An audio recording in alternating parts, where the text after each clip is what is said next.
الكتاب لا ريب فيه هدى للمتقين الذين يؤمنون بالغيب ويقيمون الصلاة ومما رزقناهم ينفقون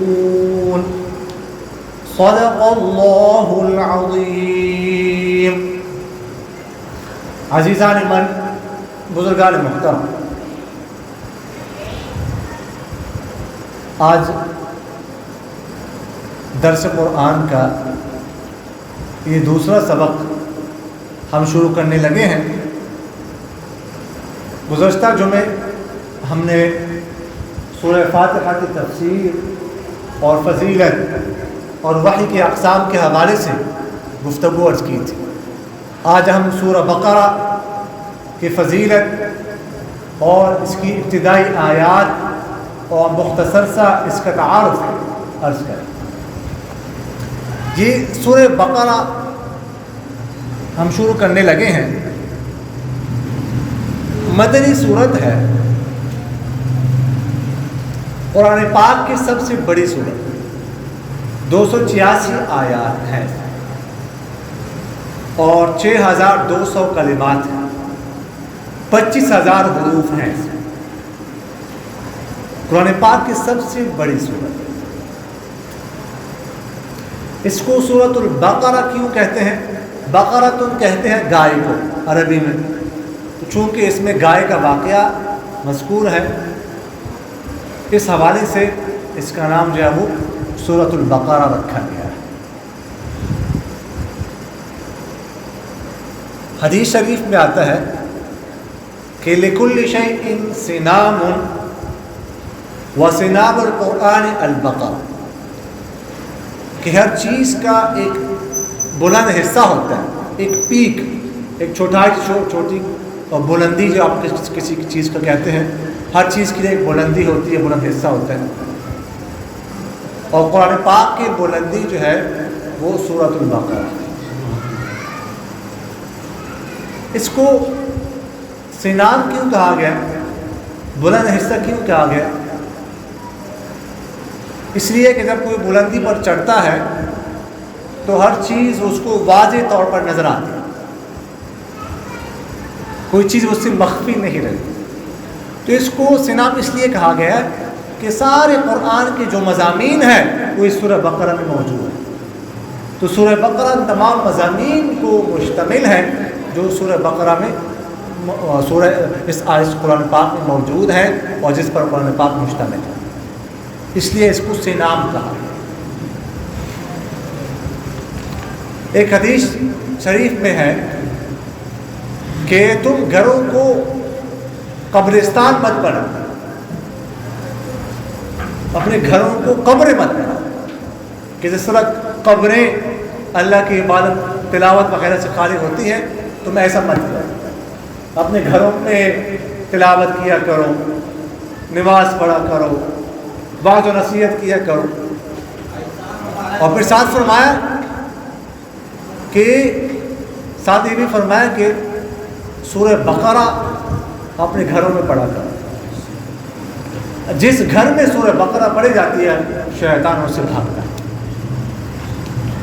شیطان اس گھر میں نہیں آ سکتا. اور ایک حدیث شریف میں آتا ہے کہ سورہ بقرہ کا پڑھنا باعث برکت ہے اور اس کا چھوڑنا حسرت ہے. اور فرمایا کہ اہل باطل کی بس میں نہیں ہے، اہل باطل کی طاقت سورہ بقرہ پر نہیں چل سکتی. اس کے تفسیر میں علماء نے لکھا اہل باطل سے مراد کیا ہے؟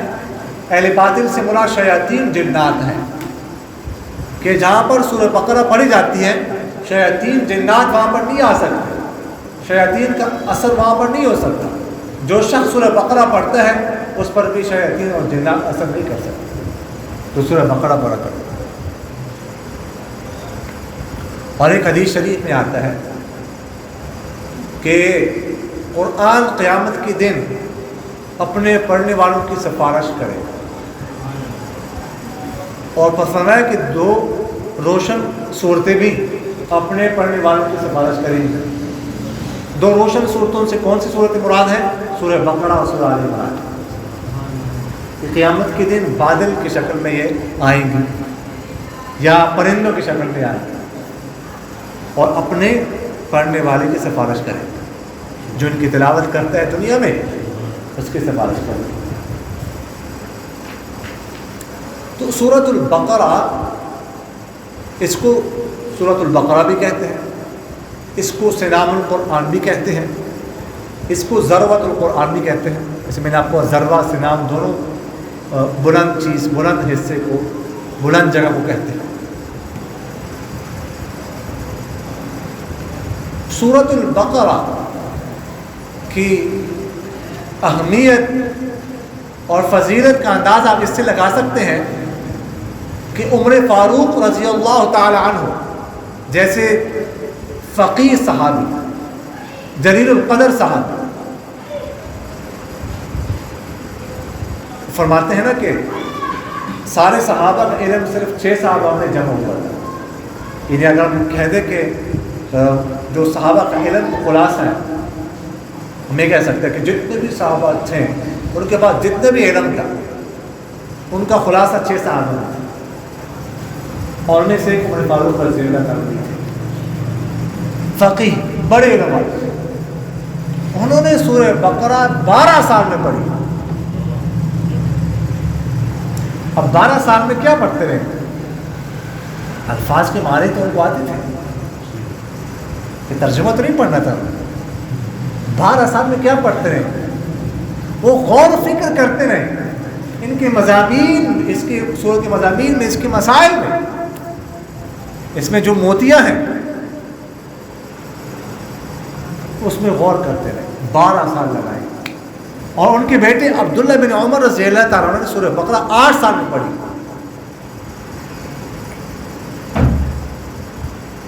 وہ جلیل القدر صحابہ جن کے سامنے وحی نازل ہوتی تھی، وحی اترتی تھی، وہ قرآن پاک میں اتنا غور و فکر کر رہے ہیں، تو ہم کس خاطر گئے؟ اگر انہوں نے 12 سال لگائے تو ہمیں کم سے کم 50 سال لگانا چاہیے. غور و فکر کرنا چاہیے، تدبر قرآن. اللہ تعالیٰ فرماتے ہیں افلا تدبرون القرآن، یہ قرآن پاک میں غور و فکر نہیں کرتے. ہم نے قرآن پاک کس لیے نازل کیا؟ قرآن پاک ہمارے لیے نازل ہوا ہے، کسی اور کے لیے. اور براہ راست قرآن پاک جو ہے وہ ہمارے ساتھ خطاب کرتا ہے، یا ایھا الناس، کوئی واسطہ نہیں، براہ راست اللہ تعالیٰ کا خطاب ہے ہم سے. اللہ کا کلام ہے، اتنا سا ہے، ہمیں سمجھنا چاہیے کہ اگر ہم ساری زندگی 50 سال 60 سال 70 سال زندگی گزار کے 80 سال یہاں سے جائیں، قرآن پاک کو نہ سمجھیں، تو اللہ تعالیٰ پوچھیں گے کہ نہیں کہ میرے کلام تک اتنا سا تھا، اس کو آپ نے سمجھا تھا کیا؟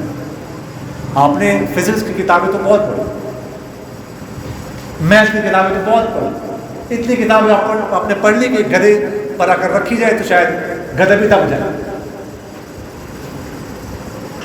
پیسے تو بہت کمائے، ایک اونٹ آپ کا جو ہے نا آپ کی دولت نہیں اٹھا سکتا. کیا میرا کلام بھی سمجھا ہے جو میں نے آپ کے لیے نازل کیا تھا؟ کہ ہم سے اللہ تعالیٰ پوچھے گا کہ نہیں؟ ہم کیا جواب دیں کہ نہیں، ہم نے تو زندگی گزاری عیش و عشرت میں، ہم نے تو زندگی گزاری ہے کھانے پینے میں، ہم نے تو زندگی گزاری ہے اسفار میں، ہم نے تو زندگی گزاری ہے دولت کمانے میں، ہم نے تو زندگی گزاری ہے مکان بنانے میں، پیسہ کمانے میں. اس کے لیے تو ہمارے پاس فرصت نہیں تھی. کیا جواب، کیا منہ دکھائیں گے، کیا منہ دکھائیں گے؟ تو براہ راست قرآن پاک ہمارا اس کو سمجھنا ہے، اور یہ ذہن سے آپ نکال لیں کہ یار اب میری عمر تو گزر گئی، اب میرے پڑھنے کی عمر کہاں ہے. نہیں، یہ بات دیکھیے گا، یعنی شروع سے لے کر آخر تک، موت تک انسان طالب علم ہی رہتا ہے. اب میں اگر آپ کے پاس آیا ہوں نا درس دے رہا ہوں، تمہیں ویسے منہ اٹھا کے نہیں آیا، اس کے لیے ہو سکتا ہے میں نے کئی گھنٹے مطالعہ کیا، ایسے منہ اٹھا کے تو نہیں آیا۔ اور جب تک میں یعنی درس قرآن دوں گا یا پڑھاؤں گا جو بھی کروں گا تو اس سے پہلے مطالعہ کروں گا، مرتے دم تک مطالعہ کرتا رہوں گا۔ تو یہ ذہن سے نکال لیں کہ پڑھنے کی عمر نہیں ہے۔ دیکھیں جتنے بھی بڑے صحابہ ہیں، ابوبکر صدیق رضی اللہ عنہ کو دیکھ لیں، عمر فاروق رضی اللہ عنہ کو دیکھ لیں، سب نے بڑی عمر میں پڑھا، سب نے۔ کوشش تو کریں، کوشش تو کریں۔ ڈاکٹر حمید اللہ مرحوم رحمہ اللہ کے بارے میں آتا ہے کہ فرانس میں رہتے تھے، بڑے عالم تھے، تو ان کو پتہ 85 سال ان کی عمر تھی، ان کو پتہ چلا کہ فلاں زبان میں قرآن پاک کا ترجمہ نہیں ہوا۔ تو پہلے تو انہوں نے دیکھا کوئی بندہ ملے، کسی بندے کو ہائر کر کے وہ زبان بھی آتی ہو عربی بھی آتی ہو تو قرآن پاک کا ترجمہ کر لیں۔ تو بندہ ملا نہیں، بندہ کوئی نہیں ملا۔ تو جب بندہ نہیں ملا تو خود وہ زبان سیکھنی شروع کر دی۔ 85 سال عمر، زبان سیکھنا جوانی میں مشکل ہوتا ہے، 85 سال کی عمر میں۔ تو کسی نے ان سے کہا حضرت اس عمر میں زبان سیکھنا یعنی تو بڑا مشکل کام ہے، کیسے آپ کریں؟ تو انہوں نے فرمایا دیکھیے گا، اگر تو مجھے زندگی مل گئی، زندگی نے میرے ساتھ وفا کی، میں نے زبان سیکھ لی، ترجمہ کر لیا، تو یہ نور علی نور ہے، جو میرا مقصد تھا وہ حاصل ہو گیا۔ اور اگر وہ میں زبان نہ سیکھ سکا، اس سے پہلے میں اس دنیا سے رخصت ہو گیا، تو مجھے ثواب تو مل گیا۔ نیت المؤمن خیر من عملہ، مومن کی نیت اس کے عمل سے بہتر ہے۔ اب نیت تو کر لے میں نے سیکھنا ہے، آج سے نیت کر لے میں نے قرآن پاک سارا سیکھنا ہے، ترجمہ میں نے پڑھنا ہے، ذہن بنا لے، شروع کر دیں، آپ کو پورا جواب انشاءاللہ ملے گا۔ اور آپ کو انشاءاللہ جب قیامت میں آپ کو اٹھایا جائے گا تو آپ کو قرآن پاک کا ترجمہ آئے گا۔ لیکن نیت تو کر لے۔ مومن کا حوصلہ تو بڑا بلند ہوتا ہے، مومن تو اتنا کمزور نہیں ہوتا، وہ 80 سال کا کیوں نہ ہو، 100 سال کا کیوں نہ ہو، لیکن دین کے بارے میں تو اس کا جذبہ جوان ہوتا ہے۔ اور ماشاءاللہ اکثریت یہاں پر نوجوانوں کی ہے، اور یہ آپ کی عمر ہے، سیکھ سکتے ہیں، تو ابھی سے نیت کر لیں کہ اس کو ہم نے سمجھنا ہے، پڑھنا ہے۔ جو بات کر رہا تھا سورہ بقرہ کے حوالے سے، سورۃ البقرہ یہ قرآن پاک کی سب سے بڑی سورت ہے، اور قرآن پاک کے جتنے مضامین ہیں وہ سب اس میں آ گئے، سارے مضامین اس میں آ گئے۔ اور میں نے فضیلت کے حوالے سے کوئی بات پوچھ کر سورۃ البقرہ کی شروع میں آپ یہاں پر لفظ دیکھ رہے ہیں الف لام میم،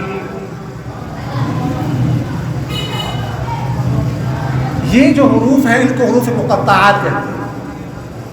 یہ 29 سورتوں کی شروع میں ہے، 29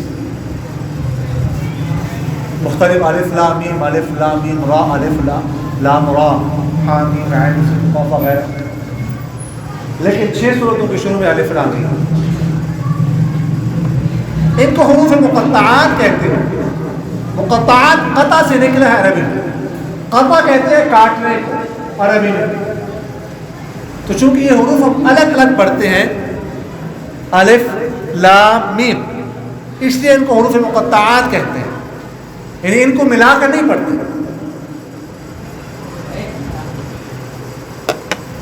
ورنہ تو ملا کر اگر ہم نے پڑھنا ہوتا تو کیسے پڑھتے ہیں؟ علم پڑھنا چاہیے تھا، جیسے علم تری کیف فعل ربک، یا قرآن پاک میں دوسری جگہ ہے علم یأن للذین آمنوا، لیکن علم نہیں پڑھتے ہیں، الف لام میم، اس کو ہم الگ الگ پڑھتے ہیں چونکہ، اس لیے ان کو حروف مقطعات کہتے ہیں۔ یہ حروف مقطعات کیا ہے تو اس کے بارے میں سن لیجیے۔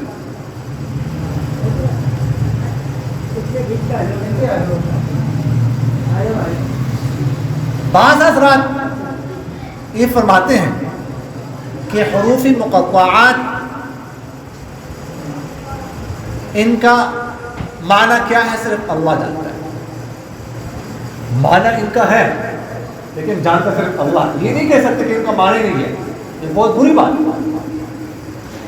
معنی کیسے نہ ہو؟ قرآن پاک نے نازل کیوں کیا؟ ان حروف کو قرآن پاک نے کیوں نازل کیا؟ اور اللہ کو کیسے پتہ نہیں ہے معنی کا؟ معنی ہے لیکن صرف اللہ جانتا ہے. پہلا قول. دوسرا قول یہ کہ اللہ اور اس کے رسول کے درمیان راز ہے. اللہ جانتے ہیں, رسول جانتے ہیں کیا ہے, ہمیں نہیں معلوم. راز کی باتیں ہیں اور ہمیں جو ہے ہم اس کے پابند نہیں ہے کہ ہم راز کی باتیں جو ہے نا ان کو تلاش کرنا, ان کے معنی کو تلاش کرنا شروع کر لیں. ہم اس کے پابند نہیں ہیں, بس اللہ رسول جانتے ہیں. اور یہ بات کہنا کہ نہیں پہلے تو ان کے معنی کا لوگوں کو پتہ تھا لیکن آہستہ آہستہ لوگوں کے ذہن سے ان کا معنی نکل گیا, یہ بات بھی درست نہیں ہے. اس لیے ایسا ہو نہیں سکتا کہ صحابہ کو قرآن پاک کے بارے میں کسی چیز کا علم ہوا ہو اور پھر انہوں نے وہ آگے پہنچایا نہ ہو, بھول گئے ہو. ایسا ہو نہیں سکتا. میں نے آپ سے عرض کیا عمر فاروق رضی اللہ تعالیٰ سورہ بقرہ 12 سال میں پڑھا سیکھتے ہیں, ممکن ہے نہیں. انہوں نے تو ساری زندگی صحابہ نے, تابعین نے, تبع تابعین نے قرآن پاک کے لیے وقف کی کہ صرف قرآن پاک ہی پڑھنا پڑھانا ہے, بس حدیث کے لیے وقف کی. تو ایسے ممکن نہیں. ایک اور اس کے بارے میں یہ ہے کہ یہ الف لام میم قرآن پاک کا نام ہے. قرآن پاک کا ایک نام الف لام میم ہے. ایک قول اس کے بارے میں یہ ہے کہ یہ اس سورت کا نام ہے. اس سورت کا نام الف لام میم ہے. ایک قول اس کے بارے میں یہ ہے کہ اللہ تعالیٰ کے ناموں میں سے ایک نام ہے. اور بعد اس کی تشریح یہ کی ہے کہ الف لام میم, الف سے مراد اللہ, اللہ اللہ کا ایک نام ہے. لام سے مراد لطیف ہے, لطیف بھی اللہ کا ایک نام ہے.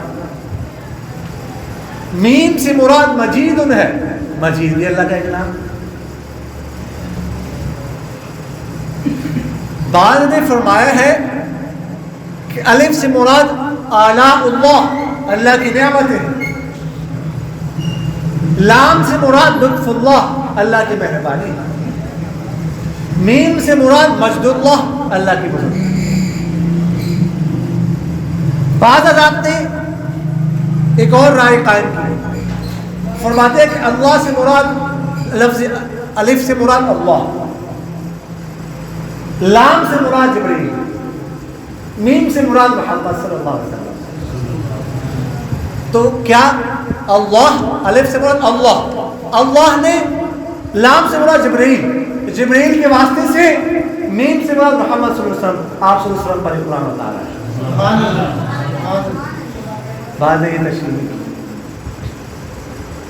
لیکن جیسے میں نے آپ سے عرض کیا کہ مفسرین فرماتے ہیں کہ ان کا مراد, ان کی مراد کیا ہے, مراد والا کیا ہے, صرف اللہ جانتا ہے. اس لیے اس کے بارے میں فرماتے ہیں اللہ اعلم بمرادہ, کہ اللہ ہی خوب جانتے ہیں اس کا معنی کیا. لیکن قرآن پاک میں پھر ان یہاں پر اس کو ذکر کیسے کیا؟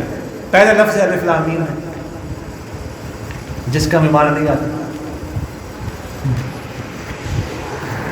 پہلا لفظ جو ہے قرآن پاک کا اس کا معنی ہمیں نہیں آتا, تو ذکر کیوں کیا؟ تو بعد مفسرین, بس مفسرین نے اپنی زندگی وقف کی قرآن پاک کے لیے, انہوں نے غور و خوض کیا ہے, وہ قرآن پاک کو سمجھا ہے, اپنی زندگی وقف کی, دن رات بس قرآن پاک کو سمجھنا ہے, پڑھتے رہتے ہیں. اور جو اپنی زندگی وقف کرتے ہیں نا, قرآن پاک کو سمجھنا شروع کر دیتا ہے, تو پھر اس کا ذہن کسی اور طرف جا ہی نہیں سکتا. اس میں مزہ ہی اتنا زیادہ ہے کہ کسی اور طرف ذہن نہیں جاتا. تو مفسرین فرماتے ہیں کہ اصل میں نا یہ یہاں پر رہ کر بندے کی آزمائش مقصود ہے. بندہ کہتا ہے کہ میں تو بڑا تیزمان خان, میں تو ایسا ہوں, میں تو ویسا ہوں, میں تو ڈبل پیسہ ہوں, یہ ہے وہ ہے. تو آزمائش مقصود ہے کہ تو ہے, تیرے پاس علم کیا ہے, تو ہے کون. پہلے لفظ کا ترجمہ تجھے آتا نہیں. جتنا بھی علم انسان کے پاس ہو کیا قلیل، تھوڑا ہے۔ قرآن پاک میں اللہ تعالیٰ فرماتے ہیں واللہ اخرجکم من بطون امہاتکم لا تعلمون شیئا، واللہ اخرجکم من بطون امہاتکم، اللہ تعالیٰ نے تمہیں نکالا تمہاری ماؤں کے پیٹ سے۔ تو آگے ہے لا تعلمون شیئا، مفسرین اس کا ترجمہ کرتے ہیں کہ تم نہیں جانتے تھے، کچھ بھی نہیں جانتے تھے ماں کے پیٹ سے نکلے جب، کیا پتہ تھا، بس صرف رونے ہی آتا تھا۔ لیکن بعض مفسرین فرماتے ہیں کہ نہیں، لا تعلمون شیئا کا ترجمہ یہ کرنا کہ تم کچھ نہیں جانتے تھے اس وقت، یہ غلط ہے، بلکہ یہ ترجمہ کرنا چاہیے کہ تم اب بھی کچھ نہیں جانتے۔ لا تعلمون شیئا تمہیں آتا کیا ہے، یہ نہیں کہ تم کچھ نہیں جانتے۔ اگر یہ مقصد یہ معنی ہوتا نا تو پھر کہتے واللہ اخرجکم من بطون امہاتکم شیئا ما علمتم شیئا، واللہ اخرجکم من بطون امہاتکم ما علمتم شیئا، تجھے کچھ پتہ نہیں تھا۔ لیکن لا تعلمون مضارع کا صیغہ ہے، تمہیں اب بھی کچھ نہیں آتا، تمہارے پاس ہے کیا؟ سب کچھ اللہ کے پاس ہے، ہم ہر لمحے اللہ کا محتاج ہیں۔ یعنی پہلے لفظ لائے اس کا تمہیں ترجمہ، اس کا بھی ترجمہ نہیں آتا، اللہ کی طرف رجوع کرو، اللہ کے پاس علم ہے، اللہ سے علم مانگو، اللہ تعالیٰ علم عطا کرے۔ تو اس لیے یہاں پر لایا۔ اچھا آگے تھوڑی سی جو ہے نا میں بات وہ اس کی ترکیب کے حوالے سے عرض کر دیتا ہوں۔ اس کے میں 3 اقوال ہیں۔ ایک تو ہے کہ الف لام میم ذالک الکتاب، یعنی کہتے ہیں الف لام میم مبتدا ہے، ذالک الکتاب خبر ہے، یعنی مطلب یہ ہے کہ الف لام میم یہ کتاب ہے۔ تو یہ تشریح وہ لوگ کرتے ہیں جو کہتے ہیں الف لام میم قرآن پاک کا نام ہے، تو وہ کہتے ہیں کہ الف لام میم یہ کتاب ہے، یعنی قرآن ایک کتاب ہے۔ ایک ترکیب یہ کرتے ہیں، اور دوسری ترکیب اس میں ہے کہ الف لام میم ذالک الکتاب لا ریب، لا ریب فی کو نہیں شامل کرتے، یعنی فی ہے ہدی للمتقین، فی کا تعلق آگے ہے، یعنی گویا کہ فی اگلے جملے کے لیے خبر مقدم ہے۔ اور تیسری ترکیب یہ کرتے ہیں الف لام میم ذالک الکتاب لا ریب فیہ، یعنی فی کا تعلق لا ریب کے ساتھ، آگے ہدی للمتقین آگے اگلا جملہ ہے۔ اچھا الف لام میم ذالک الکتاب یہ کتاب لا ریب فیہ جس میں کوئی شک نہیں ہے، ہدی للمتقین ہدایت ہے متقین کی۔ یہ ایک بات ذہن میں رکھیے گا، یہ بہت اہم بات ہے کہ ذالکہ جو ہے نا، ذالکہ اس کو اس میں اشارہ کہتے ہیں، اشارہ کرنا کسی کو، جیسے ہم اردو میں کہتے ہیں وہ، یہ اشارات ہوتے ہیں، تو عربی میں ہیں، عربی میں یہ کے لیے یہ ہادہ کہتے ہیں، یہ تھوڑا سا دور ہو تو اس کو ذالکہ بولتے ہیں، پھر اس سے بھی دور ہو ذالکہ بولتے ہیں، وہ یہ وہ، یہ عربی میں استعمال ہوتا ہے لفظ۔ تو ذالکہ اصل تو اس میں اشارہ جو اس میں ذا ہے، لام جو ہے نا اللام للابتعاد، لام تو دور ہونے کے لیے ہے، دوری پر دلالت کرتا ہے، اور الکاف للتنبیہ، کاف تنبیہ کے لیے، یعنی وہ دیکھو، جب آپ کسی سے کہہ رہے ہیں نا وہ دیکھو، تو اس کی توجہ آپ اپنی طرف، اٹینشن اس کی توجہ چاہتے ہیں، میری طرف توجہ کر، وہ دیکھو۔ تو ذالکہ کا معنی تو وہ ہونا چاہیے، وہ کتاب، یہ کتاب کے لیے تو حاضل کتاب آنا چاہیے تھا، یہ ذالک الکتاب کیوں آیا؟ یہ تو اس میں اشارہ بعید کا ہے، تو وہ کتاب تو یہ ہے ہمارے سامنے ہے، تو وہ کیوں کا، تو دیکھیے گا، یہ ذہن میں بات رکھیے گا کہ 2 لفظ استعمال ہوتے ہیں، ایک ہے کتاب، ایک ہے قرآن، دونوں قرآن پاک کے لیے استعمال ہوتے ہیں، قرآن بھی کتاب بھی۔ قرآن مقرون کے معنی میں ہے پڑھی جانے والی چیز، کتاب ہمارا مکتوب لکھی ہوئی چیز، کتاب اس لیے کہتے ہیں کہ وہ لکھی ہوئی ہوتی ہے۔ تو یہ دور کا اشارہ کیوں لائے؟ تو دور کا اشارہ لائے ہیں، وہ کتاب اس سے مراد وہ ہے جو لوح محفوظ میں ہے، اس کتاب کی طرف اشارہ ہے. دیکھیے گا یہ جو قرآن پاک آپ صلی اللہ علیہ وسلم پر نازل ہوا ہے ایک لکھا ہوا نہیں تھا، زبان نازل ہوا، تو اس لیے یہ کلام اللہ ہے. یہ کلام اللہ، اللہ کا کلام ہے، لکھا ہوا نہیں، ویسے زبانی بتایا گیا آپ صلی اللہ علیہ وسلم پر نازل ہوا ہے. تو جب کتاب کا لفظ ہم استعمال کریں گے تو اس سے مراد وہ قرآن ہوگا جو لوح محفوظ میں ہے، اس لیے کہ ادھر لکھا ہوا ہے. یہ بہت اہم بات ہے. اور جب قرآن کا لفظ استعمال کریں گے تو پھر اس سے یہ قرآن ہوگا جو ہمارے سامنے ہے، اس لیے کہ وہ لکھا ہوا یہ پڑھا جا رہا ہے، یہ لکھا ہوا نہیں، یہ لکھا ہوا نازل نہیں ہوا، وہ لکھا ہوا. تو کتاب سے مراد وہ، قرآن سے مراد یہ. تو ذالک الکتاب، جب وہ لوح محفوظ والا کتاب جو قرآن ہے وہ مراد ہو تو پھر ذالک وہ کتاب. اور جب یہ قرآن پاک کا لفظ آتے تو پھر حاضہ، قرآن پاک ان ھذا القرآن یہدی للتی، وہاں پر حاضہ آیا ہے. یہ قرآن کا لفظ آیا نا، تو قرآن یہ ہے، پڑھا یہ جا رہا ہے، وہ لکھا ہوا ہے. البتہ ایک جگہ پر کتاب کے لیے حاضہ بھی استعمال ہوا، ھذا کتاب انزلناہ، تو وہاں پر کیا کہیں گے ہم؟ یہاں پر تو ذالک ہم نے کہہ دیا وہ مراد ہے، لیکن وہاں پر حاضہ قریب کا اس میں اشارہ. تو اس کی وجہ مفسرین نے یہ لکھی ہے کہ اللہ تعالیٰ یہ فرمانا چاہتے ہیں کہ اصل میں تو وہ جو اصل قرآن ہے وہ تم سے بہت دور تھا، لوح محفوظ میں تمہاری پہنچ نہیں تھی، لیکن ہم نے تمہارے قریب کر دیا، تمہارے سامنے اتار دیا. ورنہ تو لوح محفوظ میں فرشتوں کے علاوہ کون جا سکتا ہے؟ تو اللہ تعالیٰ نے ہم پر فضل فرمایا ہے کہ اپنا کلام ہمارے سامنے پیش کر دیا. یہ کتنی عظیم نعمت ہے، اللہ کا کلام ہے ہمارے سامنے. ایک دفعہ وہ میں پڑھ رہا تھا، تلاوت کر رہا تھا، تو میرا چھوٹا بیٹا ہے اس نے قرآن پاک سے ہاتھ میں پکڑا ہوا تھا. اس وقت مجھے سوچ آئی، میں نے کہا دیکھو یہ بچے کے ہاتھ میں اللہ کا کلام، یہ کوئی معمولی بات نہیں ہے.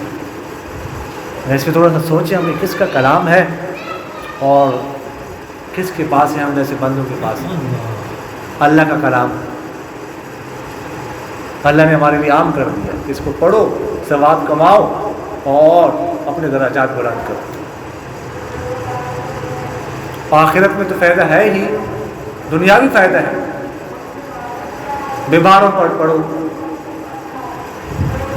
گھروں میں پڑھو، اس سے تمہارا اخروی فائدہ تو ہے ہی، دنیاوی فائدہ بھی. تو ذالک الکتاب، یعنی وہ کتاب لا ریب فیہ، جس میں کوئی شک نہیں. یہ کتاب ایسی ہے اس میں کوئی شک نہیں، کسی قسم کا کوئی شبہ نہیں.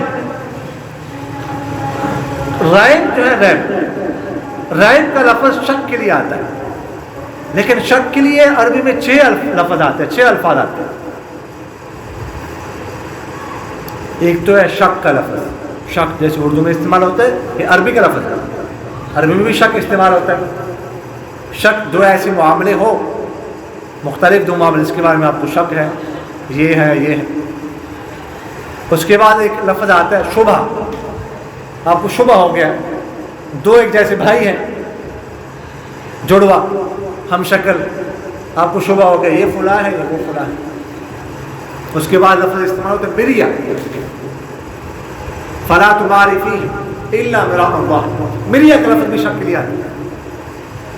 اس کے علاوہ اگلا لفظ ہے چوتھا مریض، مریض بھی شک کے لیے آتا ہے. 2 لفظ ایک ساتھ مل جائے اور معاملہ مشتبہ ہو جائے، انسان پر مشکوک ہو جائے کہ اس میں کون سا ہے. 5واں لفظ استعمال ہوتا ہے لبس، ولا لبسنا قرآن پاک میں آتا ہے، التباس اسی سے نکلا. اور 6واں لفظ ہے ریب. تو ریب کا لفظ استعمال کیا جو آخری درجہ ہے. تو ریب کا لفظ استعمال کر کے اللہ تعالیٰ یہ بتانا چاہتے ہیں کہ اس میں کسی قسم کا کوئی شک نہیں. یعنی پہلے 5 درجات ہیں، وہ بھی کسی قسم کا کوئی شک شبہ نہیں،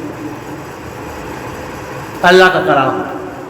اچھا اب سوال پیدا ہوتا ہے کہ اللہ تعالیٰ نے یہ فرما دیا کہ اس میں شک نہیں ہے، لیکن شک تو کرتے ہیں لوگ. اگر شک نہ ہو لوگوں کو، عیسائیوں کو، یہودیوں کو، ہندوؤں کو شک نہ ہو اگر تو تسلیم کر لے پھر. وہ تسلیم نہیں کرتے تو اس کا مطلب ہے کہ شک. تو سوال تو پیدا ہوتا ہے کہ اللہ تعالیٰ فرما رہے ہیں کہ شک نہیں ہے، لیکن شک تو لوگ کر رہے ہیں. تو اس کا جواب یہ ہے کہ دیکھیے گا، یہ جو شک کر رہے ہیں اپنی کم عقلی کی وجہ سے کر رہے ہیں. اس میں کوئی شک نہیں ہے. اگر ان کو شک ہے تو ان کی عقل ناقص ہے، ان کی عقل پر پردہ ہے. وہ ذرا پردہ ہٹا دے اپنی عقل سے، پردہ ہٹا کر غیر جانبدار ہو کر، اخلاص کے ساتھ، مخلص ہو کر اس قرآن پاک کو پڑھ لے تو حق بالکل واضح ہو جائے گا. تو فرماتے ہیں نا کہ یہ جو جاپان کے لوگ ہیں، جرمنی کے لوگ ہیں، یہ شراب بہت زیادہ پیتے ہیں. گھروں میں جیسے ہمارے ہاں تو کوئی مہمان آتا ہے تو ہم ان کو شربت بوتل وغیرہ سے پیش کرتے ہیں. ان کی آپ کو یاد ہے شربت، بس عام اوقات میں بھی پیاس جب لگی ہم پانی پیتے ہیں، وہ جا کے فریج میں جا کے شراب نکالتے شراب پیتے ہیں. تو اب وہ چونکہ عادی ہو گئے، ان پر نشہ تو نہیں چڑھتا. جیسے کوئی شراب پی نشہ چڑھ جاتا ہے، اس کو کچھ سمجھ نہیں آتی، ایسا تو نہیں ہوتا. لیکن بہرحال شراب کا اپنا ایک نشہ تو ہے. ان کی عقل جو ہے نا وہ پردے میں تو ہوتی ہے، باقی تو نشہ نہیں ہوتا. ٹھیک ٹھاک باتیں کر رہے ہیں، کام کر رہے ہیں، ٹھیک ٹھاک ہے. لیکن عقل جو ہے نا وہ ہوتی ہے، اس میں نشہ ہوتا ہی ہے، اس میں پردہ ہوتا ہی اس پر. تو فرماتے ہیں ماں کہ ان لوگوں میں ضد نہیں ہے، میں ضدی نہیں ہے. اگر تو یہ شراب پینا چھوڑ دے تو اکثریت ان کی مسلمان ہو جائے، اس لیے کہ ان پر حق واضح ہو جائے. حق بالکل واضح ہے، حق چھپا ہوا نہیں ہے. تو اگر یہ شراب چھوڑ دے تو حق ان پر واضح ہو جائے گا، فوراً اسلام قبول کر لے. لیکن چونکہ ان میں سوچنے کی صلاحیت نہیں ہے، وہ عقل ہر وقت نشے میں ہوتی ہے، اس لیے سوچتے نہیں ہے. جب سوچتے نہیں ہے تو ان پر جو ہے نا وہ حق ایسے ہی وہ شک کرتے ہیں، وہ اس لیے اس پر واضح نہیں ہوتا. ورنہ تو واضح، اس پہ کوئی شک نہیں. آگے فرماتے ہیں لا ریب فیہ، اس میں کوئی شک نہیں. ھدی للمتقین، ہدایت ہے متقین کی. متقین اتقاء سے نکلا ہے. اتقاء کے دو معنی، بچنا اور ڈرنا. بچنا گناہوں سے اپنے آپ کو بچانا، جھوٹ سے اپنے آپ کو بچانا، دھوکے سے اپنے آپ کو بچانا، گالی گلوچ سے اپنے آپ کو بچانا، کسی کا مال کھانے سے اپنے آپ کو بچانا، کسی کے ساتھ زیادتی کرنے سے اپنے آپ کو بچانا، حرام سے اپنے آپ کو بچانا. یہ ایک معنی. اور دوسرا معنی اس کا ہے ڈرنا، اللہ سے ڈرنا، اللہ کا خوف، اللہ کی خشیت ہر وقت انسان کے دل میں کہ مجھے دیکھ رہا، ہر لمحہ ایک ایک بات کو اس کو الگ ہے. خلوت میں ہوں، جلوت میں ہوں، مجھے دیکھ رہا ہے. نیک کام کر رہا ہوں، گناہ کر رہا ہوں، مجھے دیکھ رہا ہے. تو متقین اس کا آسان ترجمہ کرتے ہیں پرہیزگار، لیکن اس کے دو معنی ہیں. تو فرمایا کہ یہ قرآن ہدایت ہے متقین کے لیے. اب سوال یہ پیدا ہوتا ہے کہ اللہ تعالیٰ نے خود ہی فرما دیا کہ یہ متقین کے لیے ہدایت ہے، تو اس کا مطلب کیا ہوا کہ عام لوگوں کے لیے ہدایت نہیں ہے؟ کیا عام لوگوں کے لیے ہدایت نہیں ہے؟ کیا کافروں کے لیے ہدایت نہیں ہے؟ اللہ تعالیٰ نے فرما دیا متقین کے لیے. تو اس کا جواب یہ ہے کہ دیکھیے گا ہدایت سب کے لیے ہے. ہدایت کی 3 درجات ہیں. ایک ہدایت عام جو سب کے لیے، تمام انسانوں کے لیے، حتیٰ کہ جانوروں کے لیے. ایک ہدایت کا درجہ یہ. دوسرا ہدایت کا درجہ یہ ہے کہ مومنین کے ساتھ، صرف مومنین کے لیے. اور تیسرا درجہ یہ ہے کہ خاص مومن میں جو مقرب لوگ ہیں ان کے لیے. تو ہدایت تو قرآن پاک سب کے لیے ہے، مومنوں کے لیے، کافروں کے لیے، لیکن اس سے فائدہ صرف متقین اٹھاتے ہیں. اس لیے فرمایا ہدی للمتقین. کہ ہدایت تو سب کے لیے ہے، ہدایت تو قرآن پاک کی عام ہے. جیسے میں نے آپ سے عرض کیا، کوئی بھی اس کو پڑھ لے اخلاص کے ساتھ، غیر جانبدار ہو کر، تو اس کو ہدایت مل جائے گی، اس پر حق واضح ہو جائے گا. لیکن اکثر جو اس سے فائدہ اٹھاتے ہیں وہ لوگ اٹھاتے ہیں جو متقی تقوی والے. اچھا، یہاں پر ہدن جو لفظ ہے، ہدن، تو ہدن لفظ یہ حال ہے. حال دیکھیے گا، ایک صفت ہوتی ہے، ایک حال ہوتا ہے عربی میں. صفت کی صفت جو ہے نا کسی کی اچھائی یا برائی بیان کرتا ہے. کہتے ہیں وہ بڑا عالم یا وہ بہت لمبا ہے وغیرہ ذالک. یہ ایک صفت ہے. ایک ہوتا ہے حال.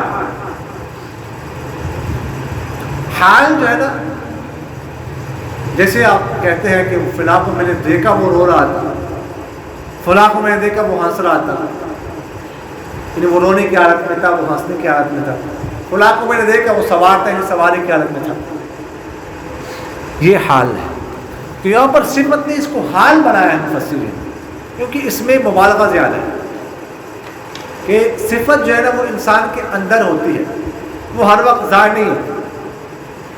لیکن حال جو ہوتا ہے نا وہ ظاہر ہوتا ہے، انسان ظاہر ہوتا ہے. تو یہ حال ہے جو قرآن پاک کو پڑھتا ہے تو ہدایت اس کے لیے ظاہر ہو جاتی ہے، ہدایت اس کو حاصل ہو جاتی ہے. قرآن پاک پڑھیں گے، غور کے ساتھ تدبر کریں گے تو بھی اس کا فائدہ ہے. اصل مقصد تو یہ ہے کہ قرآن پاک کو غور و فکر کے ساتھ پڑھا جائے، غور و فکر کیا جائے ایک ایک آیت میں کہ یار یہ یہاں سے اس آیت میں کیا بیان کیا جا رہا ہے، اس سے کون سا مسئلہ نکلتا ہے، یہ مجھ سے کیا خطاب ہو رہا ہے، اس سے پچھلی آیت میں کیا بیان ہوا ہے. اصل تو یہ ہے، اس طرح کوئی پڑھتا ہے تو نور علی نور ہے، اس کے تو فائدہ ہے ہی. لیکن اگر کوئی غور و فکر کے ساتھ نہیں پڑھتا، صرف اس کی تلاوت کرتا ہے، تب بھی یہ فائدے سے خارج ہے. غور کے ساتھ پڑھے، ترجمے کے ساتھ پڑھے تو کیا ہی کہیں، لیکن صرف تلاوت کرے تو بھی فائدے سے خارج ہے. تو اس لیے جو حضرات قرآن پاک کا ترجمہ سمجھتے ہیں تو غور کے ساتھ غور فکر کریں، تدبر کریں، بہت بہتر. اور جو نہیں سمجھتے تو وہ ویسے پڑھنا شروع کریں. اور جتنے لوگ آپ اس مجمع میں ہیں وہ آج سے تہیہ کر لیں، پختہ عزم کر لیں کہ میں تلاوت شروع کروں گا روزانہ. ایک پارہ، آدھا پارہ، ایک پاؤ، ایک رکوع، لیکن پڑھوں گا روز. پختہ عزم کر کے یہاں سے جانا کہ میں روز پڑھوں، میں اس کی برکات حاصل کروں. آپ اپنی زندگی دیکھیں گے، آپ کی زندگی کیسے بدل گئی. خدا کی قسم زندگی بدل گئی. یہ ممکن نہیں ہے کہ جو قرآن پاک پڑھے اس کی زندگی نہ بدلے. آخرت میں تو سکون ہونا ہی ہے. یعنی ایک لفظ پر، ایک حرف پر 10 نیکیاں ملتی ہیں. اور آپ سے سب کیا فرماتے ہیں کہ الف لام میم، میں نہیں کہتا کہ ایک حرف ہے، بلکہ الف ایک، لام الگ، میم الگ، 30 نیکیاں ہوں گی. تو ایک رکوع، ایک پاؤ، آدھا پارہ رکوع پڑھتا ہے تو ہزاروں نیکیاں ہوں گے کہ نہیں ہوں، لاکھوں ہوں گے کہ نہیں ہوں. اور ٹائم کتنا لگنا ہے؟ 10 منٹ، 15 منٹ، 20 منٹ. ہم ٹائم تو دے رہے ہیں، دنیا کو بھی ٹائم دے رہے ہیں. کیا 1 گھنٹہ آپ قرآن پاک کے لیے نہیں نکال سکتے؟ فیس بک پر تو شاید ہمارا ساری رات گزار لیں، واٹس ایپ پر، لیکن کیا 1 گھنٹہ ہم قرآن پاک کے لیے نہیں نکال سکتے؟ اللہ تعالیٰ کو کیا جواب دیں گے؟ تو ابھی پختہ ارادہ کریں کہ انشاءاللہ ہم وقت دیں گے. جنہوں نے نازہ پڑھا ہوا ہے وہ پڑھیں گے ایک پارہ آدھا پارہ، جنہوں نے نہیں پڑھا ہوا وہ پڑھنا شروع کریں گے۔ اور میں نے آپ سے عرض کیا کہ اس کے لیے کوئی عمر نہیں، 70 سال کی 80 آپ شروع کریں۔ اگر آپ کا حافظ آپ کا ساتھ نہیں دے رہا تو شروع کریں، ثواب تو آپ کو مل گیا، اور یومیہ شروع کریں کہ میں نے پڑھنا ہے۔ اگر پڑھ لیا تو اس سے اور بڑھ کر کیا، نہ پڑھا تو آپ کو ثواب مل گیا، بس ثواب ہی چاہیے۔ تو انشاءاللہ اس پر عمل کریں گے، اس کو سمجھیں گے اور روزانہ جو ہے اس کو پڑھیں گے۔ تو آج کے لیے یہ کہ آیت کافی ہے، دعا کیجیے۔ آمین۔ الحمدللہ رب العالمین والعاقبۃ للمتقین والصلاة والسلام على خير خلقه محمد وعلى آله وأصحابه أجمعين۔ ربنا لا تزغ قلوبنا بعد إذ هديتنا وهب لنا من لدنك رحمة إنك أنت الوهاب۔ اللهم نور قلوبنا بالقرآن وزين أخلاقنا بالقرآن ونجنا من النار بالقرآن وادخلنا الجنة بالقرآن۔ اے اللہ ذی الجلال والاکرام ہمارے تمام صغیرہ کبیرہ گناہوں کو معاف فرما۔ اے اللہ ذی الجلال والاکرام یہ جو باتیں ہم نے پڑھی ہے، سنی ہے، ان پر عمل کرنے کی توفیق عطا فرما۔ اے اللہ ذی الجلال والاکرام اپنے کلام قرآن پاک کی انوارات، برکات، تجلیات ہمیں نصیب فرما۔ اے اللہ ذی الجلال والاکرام ہمیں قرآن پاک کی تلاوت کرنے کی توفیق عطا فرما۔ اے اللہ ذی الجلال والاکرام اس کا شغف، اس کی محبت ہمیں عطا فرما۔ سبحان ربک رب العزة عما یصفون وسلام علی المرسلین والحمد للہ رب العالمین۔ آمین یا رب العالمین برحمتک۔ آپ سب دوستوں کا بہت شکریہ جی۔ ہم کوشش کیا کریں کہ ہر